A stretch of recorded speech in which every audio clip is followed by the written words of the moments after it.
In this video, I'm going to go over some of the price action signals from the MMT price action indicator and some of my favorite settings that I've been using lately. I've got the price action up on my chart, printing signals on the main charts that I use where I have the signal counter attached to. So these are some of the signals that I'm counting. I'll show you all of the settings in just a little bit. But here we have the first candle of the New York Open. We get our first signal down here. It's a double signal. Got a big candle and a big wick. A nice push up there. Here we've got an ebb and flow and a big candle signal. Nice push up. Here we start getting tons of big wicks. Pull back up to the 20. Another big wick signal. Pull up to the 20.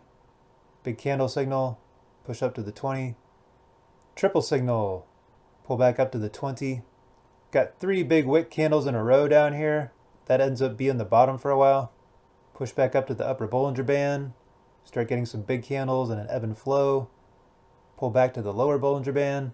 Here's some big wick signals. Pull back to the lower Bollinger Band. Ebb and flow and a big candle. Pull back up to the 20.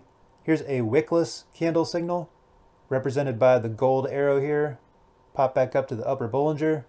Big candle to the upside. Pop back up to the upper Bollinger.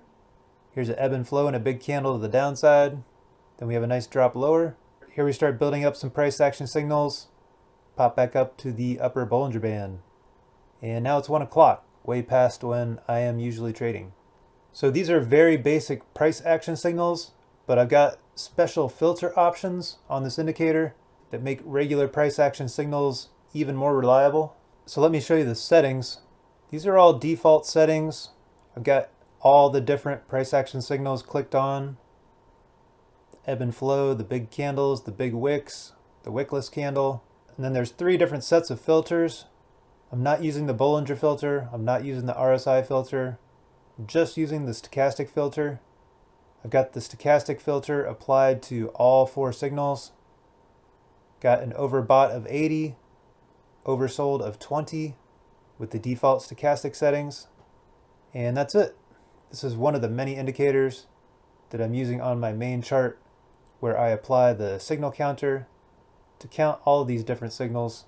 But the MMT price action indicator can absolutely be a great tool on its own. And these are my latest favorite settings that I've been using on the 1-minute chart. Big candle body size of 36, a wick size of 36 as well. I've got the big wicks directional filter on. And then you can see on my 5-minute chart, I'm also using the price action indicator along with several other MMT indicators. And I've got the signal counter indicator counting all the different signals that the other MMT indicators are printing. And these have been giving me really good signals lately. On this chart, I also have the trend and reversal indicator and the XXX indicator. And then the signal counter is just counting them and printing a number and a special arrow when it exceeds a certain amount of signals per bar. There are links to the MMT price action in the description. If you have any questions, please leave a comment below. Thanks for watching and best of luck in your trading.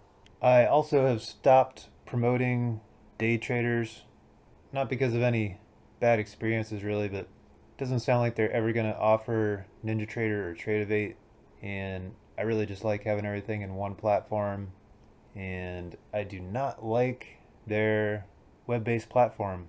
Just going to stick with the holy trinity: Apex, Take Profit Trader, and Tradeify.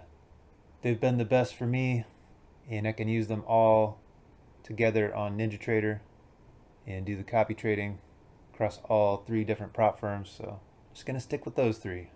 Here's the 10 o'clock news just came out.